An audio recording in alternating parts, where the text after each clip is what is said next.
Yeah. Okay. So here we go. So I was at the third layer, that what function can the building fulfill in context of the city and the neighborhood, could be another layer, and so on and so forth, exploring the context of the building with the larger context of where it's sited, where it's situated. Another layer, which is even, I won't say it's deeper, but another lateral layer could be the process with which it's made. And so what materials are you going to use? How are you going to build it? How much of it is going to be built by hand? Are the materials going to be sourced locally? And are the skills that we are using going to add value back to the region, to the skills that exist, the artisanal skills that exist? Is it culturally appropriate and culturally relevant to where it's sited? How does it add value to the social milieu? How does it, in the case of those of us who work in the segment of luxury, how does it add value to the element of luxury, for instance? How is it redefining luxury, and so on? So this set of questions could form another layer of context. Now comes the question of what is your set of questions, right? So you will find that the context for you operates at two levels, and you can begin to distinguish that over a period of time. And this is something for you to mull over, to note down, and to engage with. Is this a set of values that you will find are specific to that project? So that context is specific to that project, where it's sited, the climate it's in, and the skills it uses, and so on and so forth, or the visual it should embody. And the second set of context is who you are. You will find a set of recurring themes that you believe add value to your project. And you will find master practitioners. Why do their buildings begin to kind of have a common thread? Is because they espouse a set of values, whether explicitly or implicitly, that begin to represent what they believe in. Now, a lot of it could be formal, related to form, when I mean formal, and they start to take a certain formal route. It could be process-based, so whether the process is at the design stage or the execution stage or the building stage. So if they use a set of tools that they're good with, then that begins to be a recurring theme. Or if they believe in a certain kind of palette of materiality, that set of values begins to be a theme. Now, context to that degree, and this brings me back to how do you separate yourself from the context. It's very difficult, So, and that's something that we began as a practice to notice early in our career. And for me personally as a practitioner, I think one of the things that I began to notice was my ability to respond to context was limited by my own understanding of the context and the research that I did with the context. So I began to realize that I myself, while I might be a strength, I'm also limiting the process. And the first project where I began to see it very, very clearly was when we worked on Ras in Jodhpur, and some of you might be familiar with that project, but I'm going to talk a little bit about it. Before I go into that, I'm going to speak about how I had been given to understand and how around us we ourselves most instinctively follow a certain process in design, right? And a lot of us are very skilled at this process, and this is what we are taught from our environment, from external environment, is the right process to follow, and our environment constantly reinforces that. And that is that you of course have your entire context, and then you say, okay, based on this is what I want the project to look like. And you would very often look at the building as an object, and you would place it there, and you would have kind of evolving multiple models of what it should look like, what materiality it should have, what kind of spaces it should encompass, how it sits within the city. So a lot of you are working with that, and then you begin to kind of put in layers of materiality. So this is the kind of material it should have, and then we begin to look at, to get the feeling that I wanted to evoke, right? So then you put in the materials that will evoke that feeling, and then you look at, okay, what kind of structure will it need to have for this form to be created? So you go to your structural engineer, he comes back to you, this is how we'll work, this is what won't work, and you're constantly pushing at the envelope of what will work to give you what you want, right? And then so on and so forth. So your contractor, your working drawings are all directed towards giving you an end result that you've conceptualized. So a landscape architect comes in to populate the spaces you've left for landscape in sync with your vision for the landscape and the relationship outside and inside. If you're using an interior designer, then the interior designer comes and populates those spaces. And by the end of it, an energy consultant will come in and give you input on how to make it energy efficient and so on and so forth. By the end of it, you have this product, very beautiful, perhaps, that represents your vision of your context. Now that context might be regional, it might be deeply emerging from where it is into your mind, but it is essentially yours and you are the author. What this we began to notice is, in a context like India, there were two challenges. One, that very often the ability to translate a drawing into an end product was very, very limited. The kind of people working at site, a lot of processes are done by hand, and that became a limitation. So when we came from a paradigm of an image from the West where you have these perfect buildings, we found ourselves limited by the ability to translate our vision or my vision on the ground. And what I realized is we were losing an opportunity that existed, and how it showed up in RAS was that we had a repository of materials that was, bound a lot of it from the region. There was a context that was very strong. There was a lot of skill that was available locally, both in terms of stone, in terms of work in terrazzo, in terms of furniture and woodwork.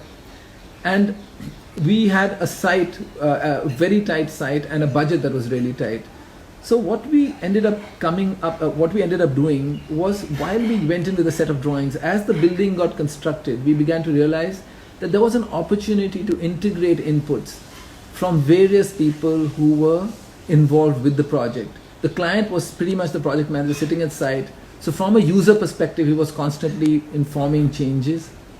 The artisans who were working on it, they didn't know how to read drawings, but what they were coming up with, both in terms of treatment and in terms of the ability to use the stone and how we could use the stone and pushing that envelope, there was constant learning for us on a daily basis. So what we realized is that if we stuck true to the principles of what we wish to accomplish, then there is an opportunity for us to come up with a solution that's not ours alone, that's informed by various stakeholders at various parts of the process.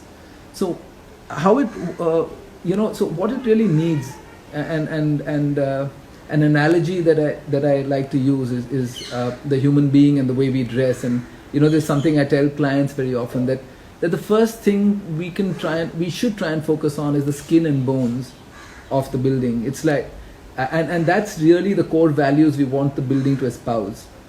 It could be issues of orientation, light, it could be issues of construction process, it could be issues of siting, it could be issues of relationship of the building, it could be functional issues of what we need the program to achieve, and those are the skin and bones, without kind of marrying ourselves to an idea of the expression of the building. Then we start fleshing out the building, so it's like the muscles of the human body, and start giving shape to it. Now, very often you hear that someone with good bones automatically yields themselves to a beautiful form. So it's much easier when you have the bones in place to flesh it out with whatever else needs to be populated. And then you have the skin, and then you have the clothes. And that's the part I refer to as what it looks like, as the facade. And what we wear, I'm not saying that's not important, it gives out a message to who we are. But if it is informed by a set of deeper values that we are espousing through that project, then it begins to create meaning. So the building is no longer an object. It is a device for creating meaning for the values you believe in, for the values you espouse, and for the values that the context demands. Now, for this to happen at a very high level, I think what's really important is to know that what is required, and it took us several years of our first formative years of our practices to understand the tools and get to a level of skill where you understand the different aspects of what goes in, and that might happen with the former process. And then within within that space start to play. So why we believe this kind of process is really, really powerful within the context of India especially, is because we have this huge repository of skill that we do not have within us. So I as an individual know only so much about stone, or I know only so much about lime, and I know only so much about, say, structure, or about MEP, and it could extend even about the client's business. My understanding is very limited. The moment I open myself out to allowing all these aspects to ongoingly inform the process, it becomes a jugalbandi, you know. And I like using the analogy of Hindustani classical music, and there, you know, you see when 2 or 3 musicians go on, they don't have unlike a symphony, they don't have a script, they don't have a score that they're playing from. One person leads and the other person tunes into what's happening and then responds to that, and together somewhere through the process they begin to come up with a composition which is unique to that performance, right? So what it really needs is the role of the architect becomes the role of the facilitator, not the author, where the facilitator is playing 2 roles. He or she is laying the ground rules for engagement and then allowing various skills to plug in and moderating those ongoingly. And I believe that creates an opportunity for a tremendous amount of genius and tremendous amount of skill to populate the project. And the analogy I use is that of a supercomputer. So for those of you who are into computing, you would know that the biggest supercomputing projects in the world have been network projects. So traditionally there was this idea of a supercomputer being a giant CPU in a cold room, and the attempt of the computing industry was to keep building on that processor's capacity to compute, until the breakthrough came that the most powerful computers can happen through thousands, maybe even millions of small processors, so small PCs, you know, small CPUs working in tandem, plugging into a common framework with a common code. So what each of you have an opportunity of doing really is creating that code for yourself. What is your code? Why do you do what you do? What is your practice about? What are your values about? And keep making sure that this is shared at the beginning of the project. The other fallacy with collaboration, really, and this is something that I have learned, and this is very personal and it's not at all directed at alternate ways not working, is that you come up with a concept and then people kind of plug in to inform the concept. I think the opportunity here is to involve all the stakeholders at every stage of the project, to plug in and tune in to your intent. So the clearer you are about why you're doing the project, what's the purpose of the project, what's the framework of the project, what are you out to accomplish, the more opportunity you will have of allowing others to inform that and create the richest possible outcome that you can. To make this happen, there are 2 or 3 things that have helped me in my journey. One is, and these aspects are, I'm going to kind of more or less end with this, are more personal learnings, is one, begin to ask yourself the why question and how questions very early in your practice. Why do you do what you do? What are the values you believe in? At which level are you exploring? What are the questions you're answering? Are they surface level? Are they kind of going deeper? Create your own framework of questions, but do that. And when you start a project, begin to create a framework of the intent of the project. That's the first thing. Second thing is align people around you to that framework. So even if you're an employee, even if you're in a firm, when you're presenting an idea, present the why of it, present the how of it. First become clear of it yourself, then present that even to a client, right? And the third thing, I think, and this is the one that I find the toughest to implement, and which my biggest learning has been, is work on your self-awareness. Try and get yourself out of the picture. When I say yourself out of the picture, I mean let your own preconceptions, recognize your preconceptions, recognize that what occurs as the truth for you, that this is so and this is what is beautiful, is only your perception at that period in time because of the baggage you have and the strengths you have. It's a bit of both. But when you recognize that and you work on that, so for me, a big practice that helps me in that is maintaining a journal and practicing my meditation regularly, where you are able to detach yourself over a period of time with practice, saying that what is the truth for you is actually just a preconception, a prejudice that you have. You are a custodian of certain values, and which is fine, and you could also say, you look, that's fine, as long as you recognize it and you allow for what needs to come in, and whether you choose to integrate it or not, that's your role as a facilitator. And last but not the least, this also creates the condition for collaboration to flower and people's best selves to emerge. It's like, when for those of you who've made yogurt at home, you take a bit of milk and you put in a bit of the bacillus bacteria, usko jamun bolte hain, and then yogurt happens. But it doesn't happen like that. The milk has to be at the right temperature, the mixing has to be right, the quantity can't be too much or too little. So that's your skill as a practitioner, so you begin to realize and play with what are the ingredients that are needed to create a solution that is deeply contextual, that's deeply valuable, that fulfills the criteria that the client has set out, who's a true patron, that fulfills the criteria that you believe in and manages to bridge the gap. So I'm going to end my monologue now and I'm going to take questions. What I request all of you to do is work on this framework and share it on Instagram or any other medium and tag Lotus. I would love to see what you've taken away from this. It will perhaps help me and us to add to our discourse. So if you can post it, tagging Studio Lotus, I'll have a look at it and it'll help me flesh out this thinking. Again, I'm going to turn on the comments and I'm going to take some questions now. If there are any. And try and ask questions which are related to what I spoke about. Of course, there must be other questions, COVID related and all that, but it would be nice if we can have a little conversation about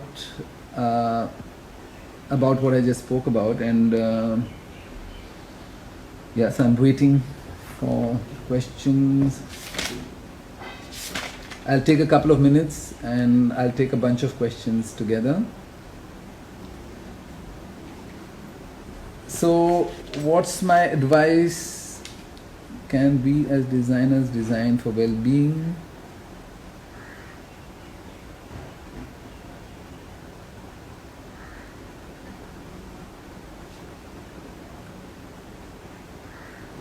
Okay, so I'm going to take up what's my advice for young graduates. I think I already spoke briefly about it, but specifically, first step, build your repertoire of skills, learn how to build a building, learn how to make a good set of drawings, learn how to take a project through, learn how to translate something on site. The most ordinary building can be extraordinarily built and extraordinarily detailed. Don't worry about innovation as we normally understand it being different. Just get your skills of building well in place, understanding the entire process in place. Once you have that, so spend 2-3 years of doing that, throw yourself into it day and night. It doesn't matter where you start, just throw into it. And once you begin to acquire a skill and some amount of mastery in translation of design, you can begin to go on the journey of including the values I spoke about, exploring avenues of what you want to be practicing, what is your practice going to be about. Yeah?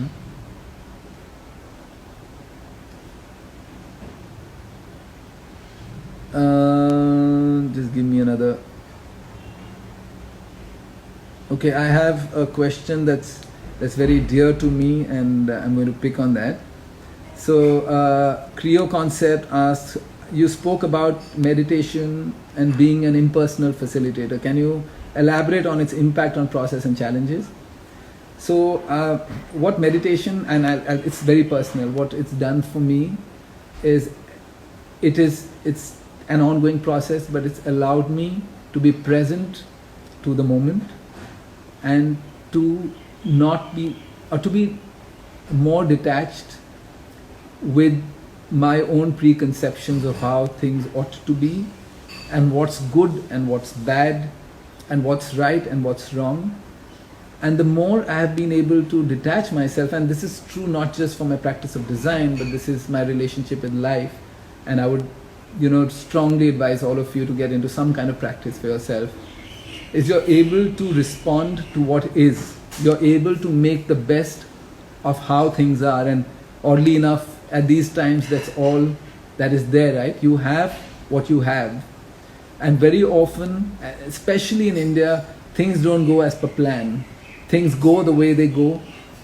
And who are you that things are going the way they are going, and what you do with that is really your opportunity. So I feel that meditation and reflection have really, given that to me. So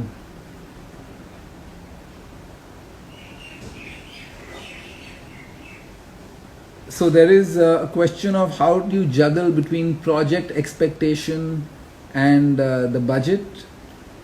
So I mean that's a great question. I think it's about setting expectations between you and the client early on. And an example I use with the client, all projects, and this is not only true for design or building architecture, all projects have just 3 criteria. All business ventures are looking at 3 criteria, all projects, which is time, cost, and quality. That's it. There's nothing else you're focusing on. So you're either focusing on time, quality, or cost, right? The quality encompasses a lot, of course. It encompasses values and so on and so forth. Now, when you lay that out in front of a client and you put a score of 10 and you say, look, it's a little bit like a matrix, right? If you want to go faster, what are you willing to give up on? Are you willing to make it expensive? Are you willing to lose quality? What are the parameters that you're willing to compromise on? So the client can say, I want the best quality in no time and spending 100 rupees, but that's not reality, right? So you have the opportunity of engaging, making this matrix, and asking them because in certain projects time is of the essence, and innovation can take a back seat, and cost can be a 10% higher, but the time you save is much more than the little bit of cost increment, right? So client might come and say, I have 3,000 rupees a square foot, or 2,000 rupees a square foot, or 1,500 rupees a square foot, and I want to accomplish this. You have the freedom of going back to them and saying, look, I'll create something which is of this value in a quick time frame, but I need 1,800, right? So also your skill as a practitioner is the skill of negotiating these variables. You are constantly juggling these 3 variables, and the more transparent, the second thing is transparency. Ongoingly be transparent with your client, with your team. That's a huge key to aligning people. The worst thing that anyone feels is not knowing what they're facing, and if you're trying to hide a screw up of some kind, rather than knowing exactly what you're working on and what the problem, what are the challenges you're facing. You're running late, you're going over budget, whatever it is. I think I've answered a lot of these.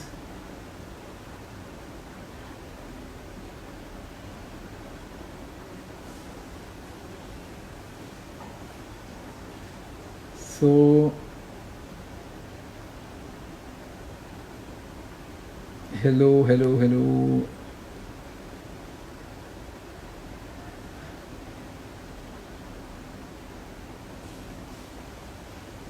So a lot of questions about how do I explore locally available skill and bring them on site for construction. A lot of people have asked about Krishi Bhavan and RAS. So I'm going to maybe combine all these and speak a little bit about it. And so in the case of Krishi Bhavan, and this is a fear I had right from the beginning, is a lot of people respond to the skin and to the facade, but the project is actually in fact, to me, that's the least important aspect of the building, and that's not what the building espouses to do to begin with, and that's not where we started. The idea of the facade came up much later.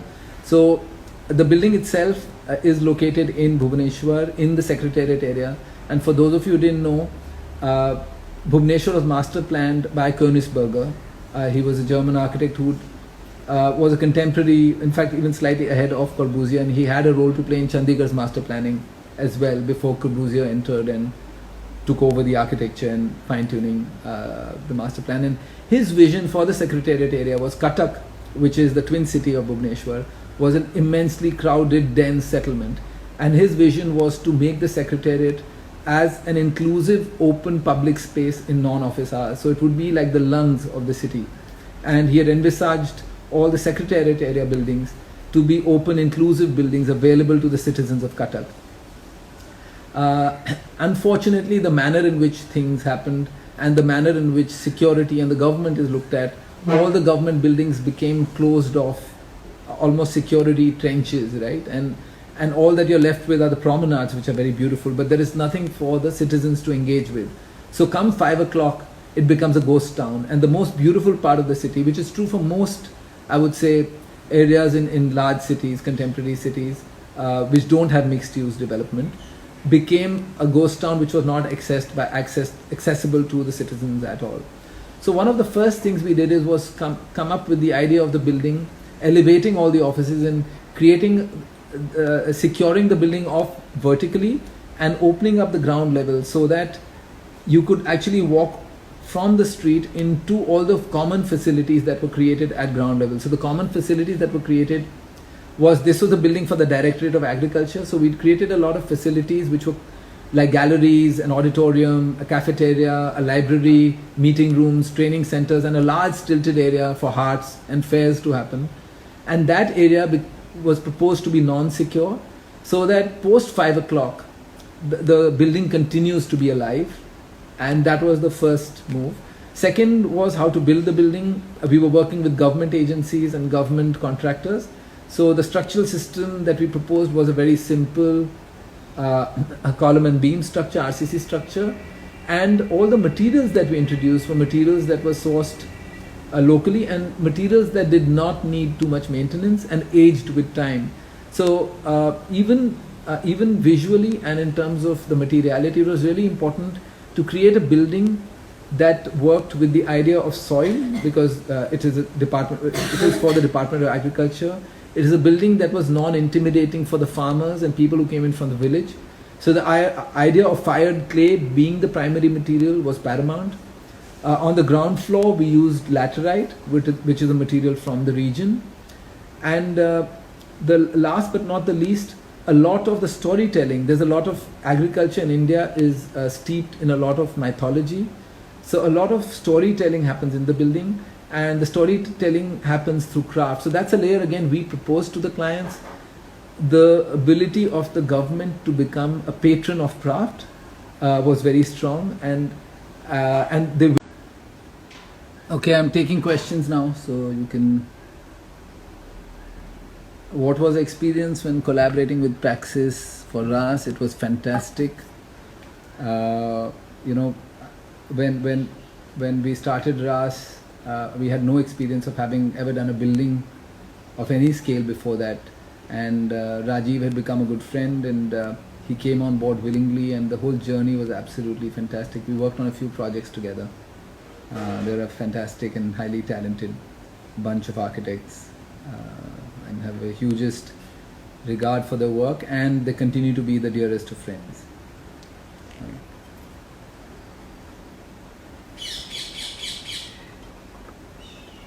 How many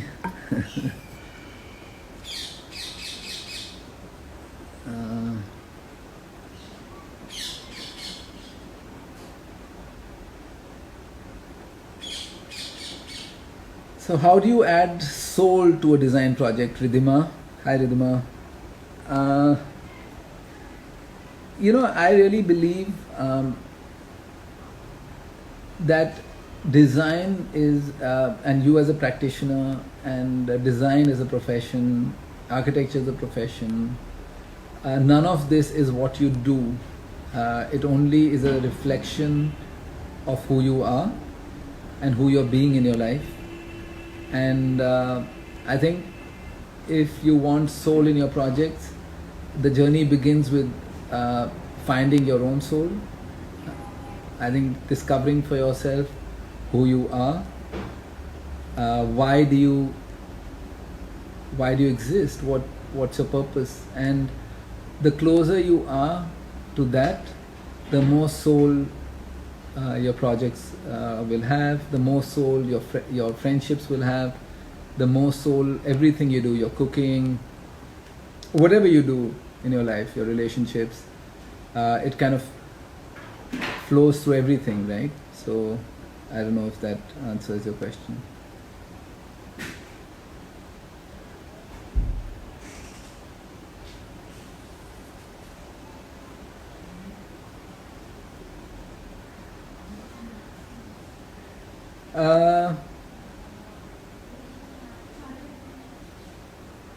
So a lot of people are asking me which is your favorite project, etc. I think one of the things I like to believe we do is, while of course there are projects that turn out to be fantastic expressions of what we set out to do, and Ras and Krishi Bhavan and Baradari and Ras in Kangra which never finished, and a whole lot of projects, the Stacked House, for different reasons there are different projects, interiors, like the Quorum, Asti, whatever.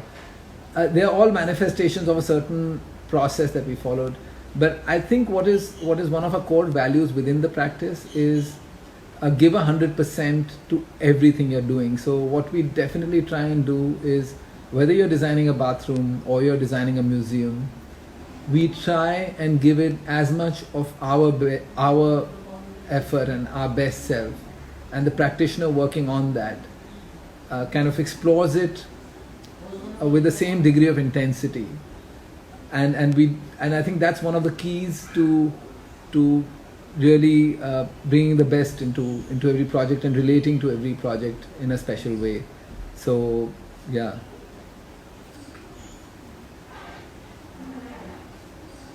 So how do you attain a mutual consensus when we collaborate with more people? Sometimes you don't. Sometimes the person leading the team has to take a call. So it's not, and that's what an act of leadership is, that are you truly listening to what's being said? Are you being able to take something from that conversation, even though it's in opposing what you have in mind, right? Are you able to integrate it into your solution and then move on? So I guess one act of leadership is really taking that call when it needs to be taken and moving ahead with it. Yeah. We face a lot of So what are the right set of questions to be asked to a user? That's Akanksha Dadich. Sorry, I'm pronouncing the second part of your name incorrectly. To be asked to a user to make it more centric in smaller projects. So I've already shared those questions. I mean, it's really, if it's a home, for instance, then engaging in the lifestyle, looking at the orientation of the plot, looking at straddling notions of privacy and connectedness to the city, how the spaces kind of flow with each other, how connected are the spaces to each other. So really working a lot, I would say, in the case of a small home, that would be the key, is really light, ventilation, orientation, and interconnectedness of spaces depending on the values of the family, and how connected they want to be, how much privacy they want, and straddling those, and also thinking beyond, going beyond the immediate brief, stretching the possibilities of the project, creating spaces that are not necessarily defined. So I don't know if that answers your question, but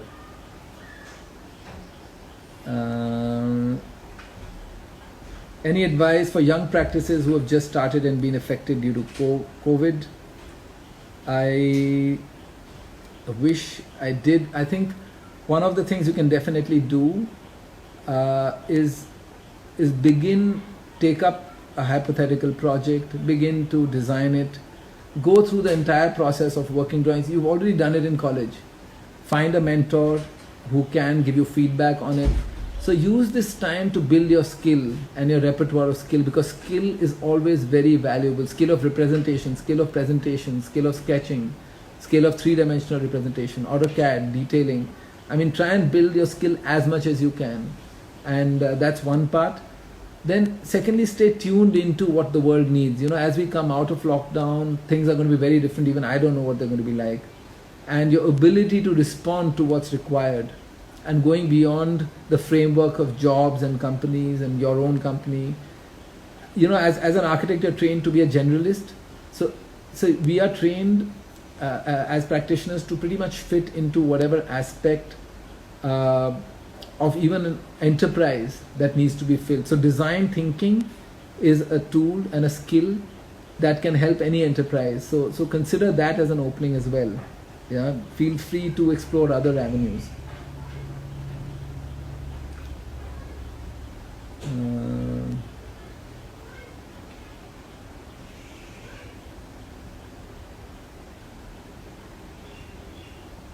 Any other question?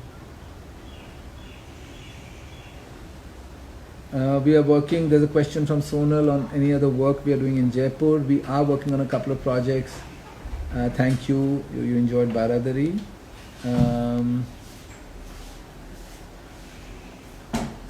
Aman, hi Aman. Yeah, I'll be happy to elaborate. So this is a very good question. There's a fine line between the author and the facilitator. And how do you ensure that I think I'll build on your question, Aman. How do you ensure that the quality of the project remains true to its values without losing its soul, and also allowing other people to engage with it? So I think that's something that comes with practice, but I think one of the things is building on your capacity to listen and holding off on judgment until later. So one of the things that I find to be tremendously powerful, and I think all of you can use as practitioners, is do you have how long can you stay ambiguous or in the zone of ambiguity? So ambiguity is a space we are not comfortable in, right? We want solutions very quickly. So very often we try and come up with a solution because we want we want to move on, right? But I think the key to innovation and the key to achieving the breakthrough is being able to hold off and being able to kind of stay with ambiguity while continuing movement. So you begin to figure out for yourself, as the key facilitator, what are the aspects of the project that can move on without closing out on everything. What aspects of the project can be closed out sequentially, taking in the inputs of other. So that's why it's really important that you build your skill before you venture. So you don't become a facilitator because you don't know how to author. Your first level of work is authorship. Your first level of work is training even before authorship, is building your skills, being able to conceptualize and take a project all the way through. And I would imagine that once there is a mastery, a certain degree of mastery in that, then allowing for the rest to flow in. Even in that process, for instance, you as a young practitioner might be working with a structural engineer who has much more experience and far more qualified than you are at his work. Do you create a template that allows for him to inform your design or your work? For instance, do you create a template that allows for an MEP engineer to define how you shape your design? Do you create a template that allows for a landscape architect to decide where you're going to site your building and you don't decide, where you do it jointly? So these are aspects that will allow you to navigate that journey between being a facilitator and an author, I think. And Aman, I hope that answers your question.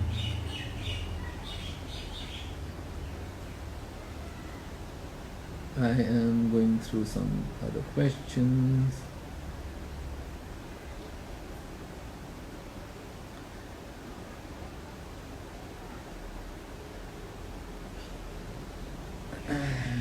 what am I reading these days? So I'm reading 3 books. I am fortunate enough to be working on an interpretation center for the Bhagavad Gita in the context of a larger spiritual center that we're designing and specifically the Bhagavad Gita translation by Paramahansa Yoganand. So that's what I'm revisiting at the moment. I am reading The Kite Runner again because I'm reading it out to my boys, my twin 14-year-old boys, every night. And that's really beautiful to revisit. And I am also, in fact, this is a book that I suggest all of you pick up and read. It's called Ikigai. And Ikigai is the concept that is at the intersection of what the world needs, what your strengths are, and what your passion is, and what the world is willing to pay you for. So that's how you find your profession and how you find a true purpose in life. So please look it up. It's Ikigai or Ikagai, Ikigai. Yeah. So whoever can, please pick it up and read it. Ikigai. Let me get my Kindle and just give you the name. One second.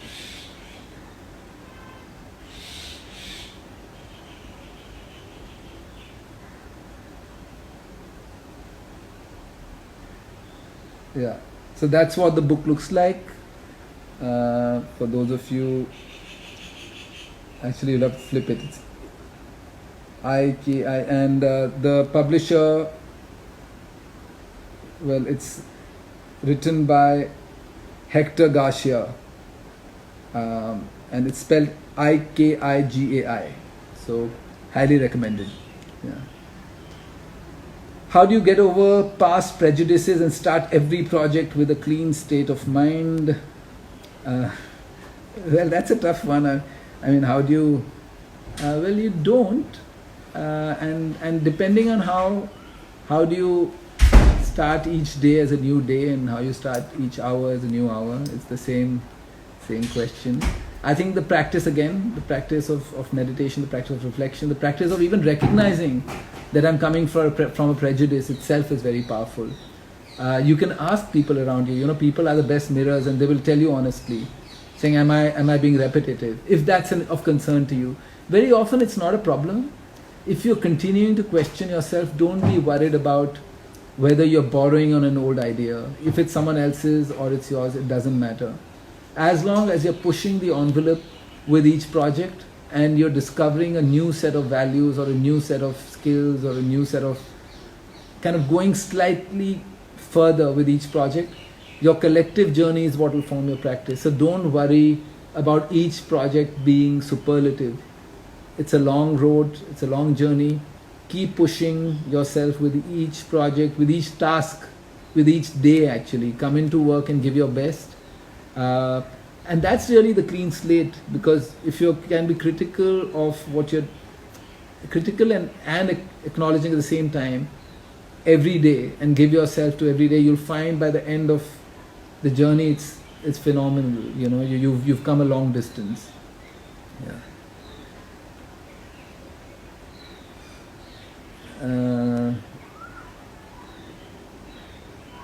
Let me see.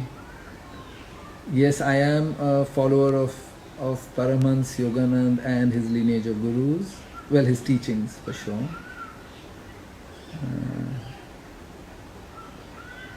Who asked that? Pratik Shirsikar.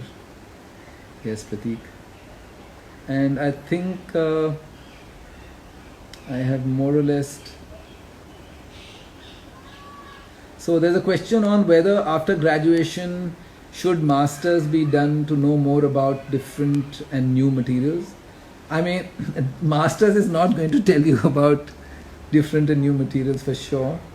My advice to most young architects is, after graduation, please practice for a couple of years at the very least. Give yourself, work for a practice. I really give this advice very, very strongly. When you go do a master's, you pay to do a master's, right? I mean, you pay a lot of money very often. After graduation, take a job in the kind of practice you want to work in and you want to learn from, no matter what they pay you, because you are getting to learn without being paid, and that kind of learning on the job is the most fantastic kind of learning you can get. So consider the first couple of years after your graduation as really grounding your own knowledge and building your base for either doing a master's or pursuing the next steps in your career. So really spend a lot of time in your last year thinking about the nature of practice and why you want to join that nature of practice. Another piece of advice for students I have is for your application letters and your portfolios, all the typical opening lines I get is, I've graduated so and so from this year, and I'm looking to build my experience in a great firm like yours, and so on and so forth.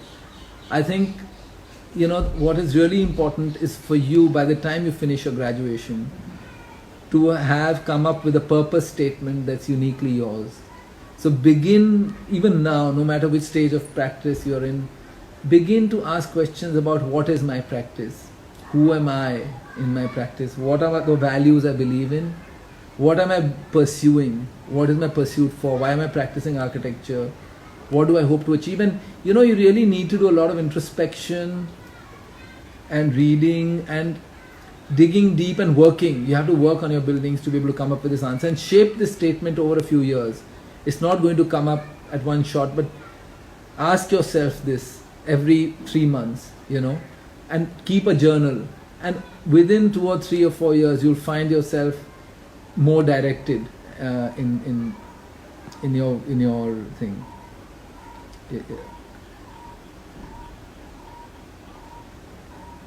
Is it a good option to take project management in masters?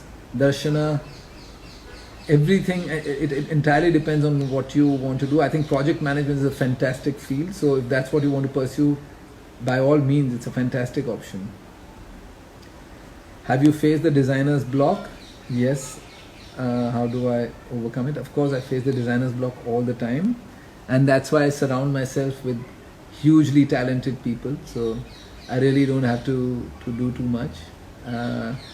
So there's amazing ideas coming in all the time. And even if you are at an individual level, you're faced with a block, one of the things you can do is let it be, acknowledge it. You'll be very surprised, that a lot of solutions are working in a subconscious. So you go to sleep one day with a problem. I mean, that's what I do very often. A problem that's very pressing, I keep it in me and I let it churn, and then I go to bed. And sometimes in the middle of the night or when I wake up in the morning, I have an answer. So that's one tool. But just be with it, and very often you'll get solutions.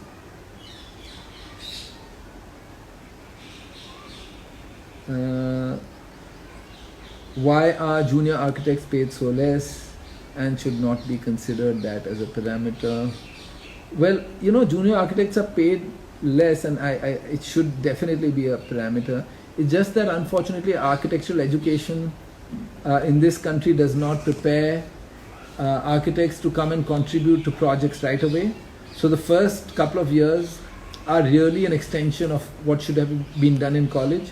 So a lot of time practices invest a lot of time in the learning curve of the junior architect to the time they get to a place where they're able to handle a project and take it forward with some degree of meaning and purpose. So it does end up being financially unviable to pay junior architects more. So,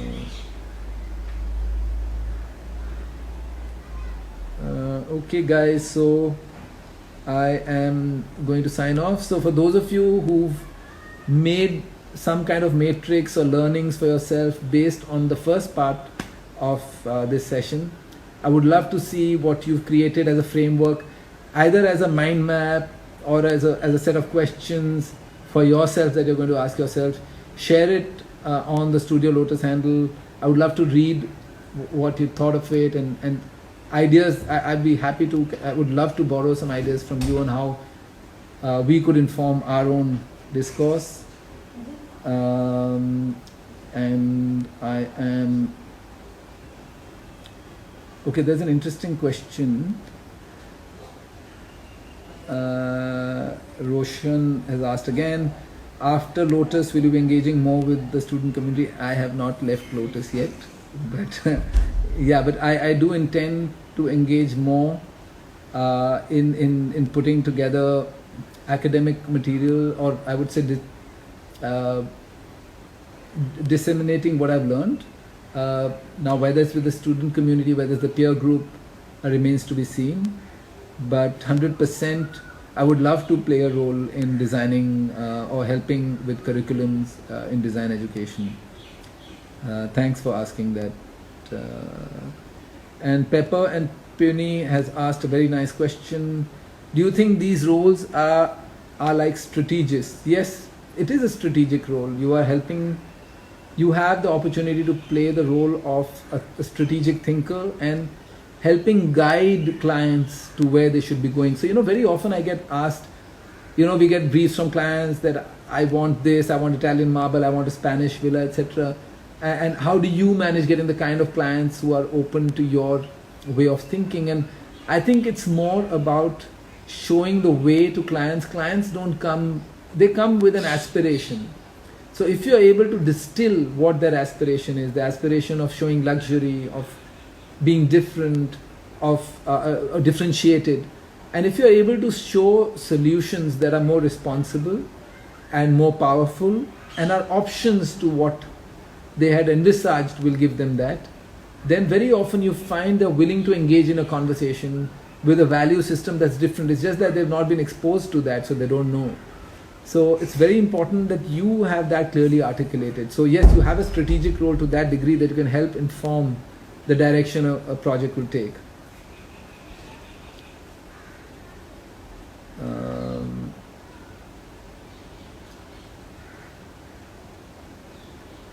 Yes, Ganga, I will be posting this as a highlight, I think first on architecture chat and then on the Studio Lotus account handle later in the week.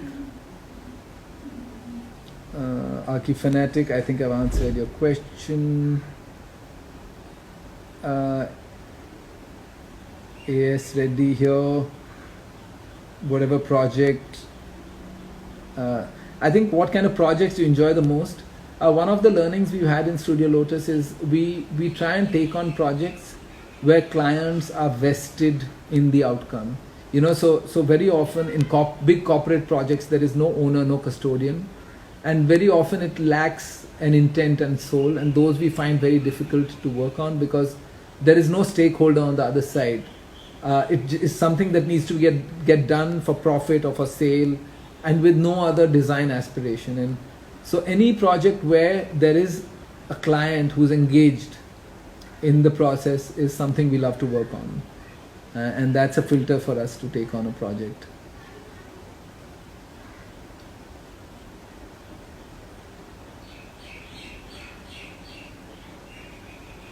Manish Mali, do you feel architecture is an elitist profession? How do you satisfy yourself as a young architect that your education is put to better use? Architecture in India definitely is an elitist profession because only, 2-3% or 1% of the population can afford an architect. But it's not, as an architect you don't have to limit yourself to commissioned work. The world is your oyster.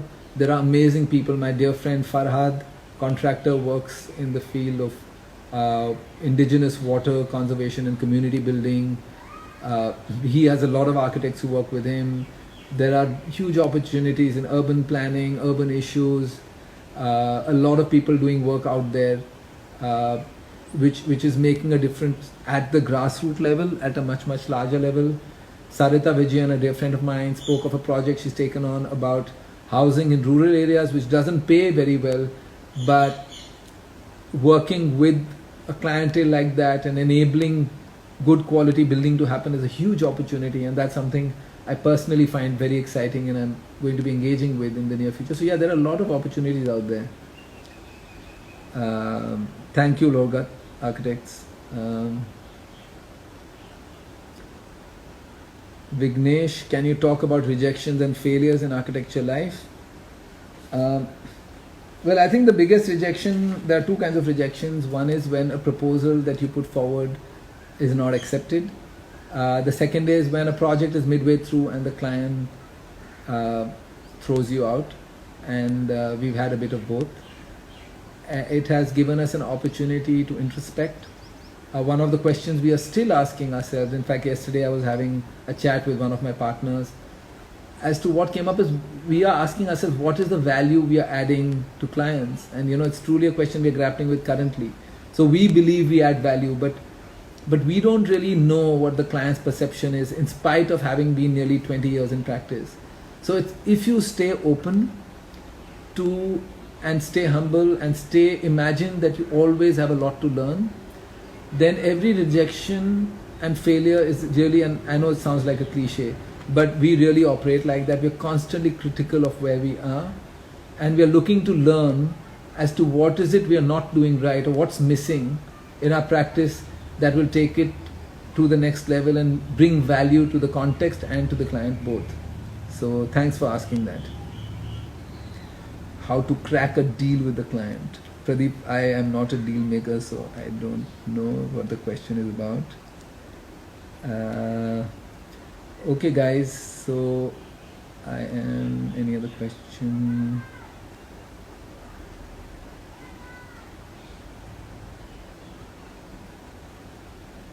There is a question I've been asked before. What is your take on the Supreme Court's decision about architectural practices? I'm not someone who really believes much in rules, though I try and follow whatever I can. I don't call myself an architect.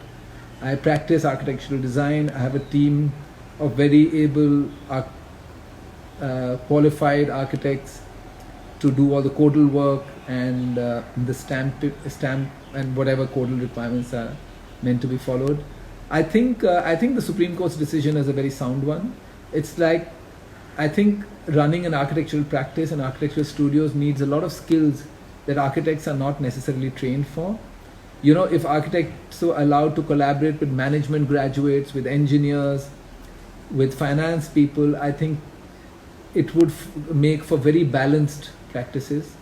So the Supreme Court judgment that architectural firms be allowed to run architectural design practices and cannot, and people who are not qualified, trained as an architect, don't call themselves architects, I think it's a great decision. I think it opens up the opportunity for a lot of firms to be multidisciplinary, really. It's like the best hospitals are not run by doctors, they're run by management graduates. They have a very able team of doctors as a part of the hospital, but I would say the same should apply to most professional practices. So that's my take on it.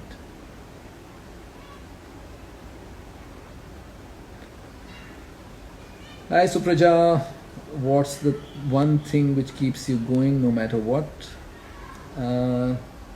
It's knowing that the next moment is a new moment and tomorrow is a new day. And it's really the hope that I will be present in for the next moment and make the most of it. That's one part. And the second part is really the opportunity to keep discovering my purpose. And one of the things that keeps me going is the privilege I have of being in a position where I can work towards bringing out the best in people. So because I'm leading teams, I have an opportunity to work on what's my passion, and that really also brings a lot to my life, is really bringing out the best in everyone around me, and that gets me to be the best I can be. Hey,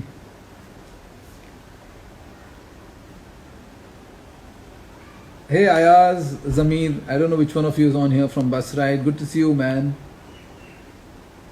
You are hired as the boss.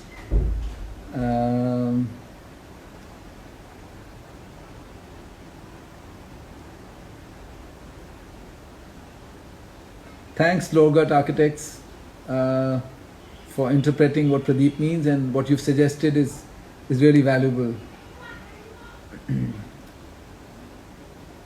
So what's my new role in Studio Lotus? My new role in Studio Lotus is that of a hanger-on.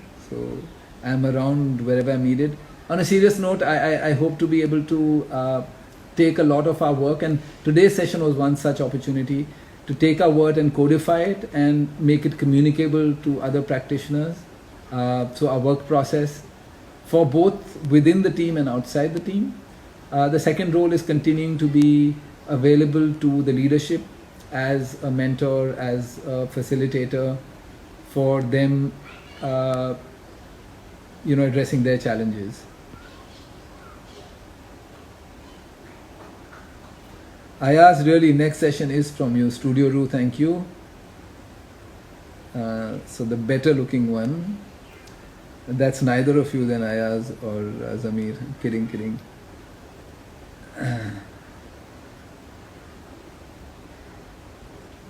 Okay guys, so I am signing out, and have a great day. Feel free to message. I thoroughly enjoyed this session. Fantastic questions. Enjoy your day. Bye.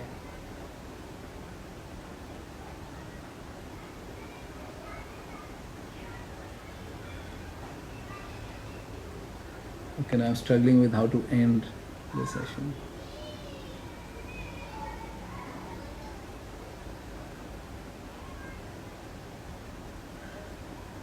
Okay, there is one question, then suddenly a whole spate of questions.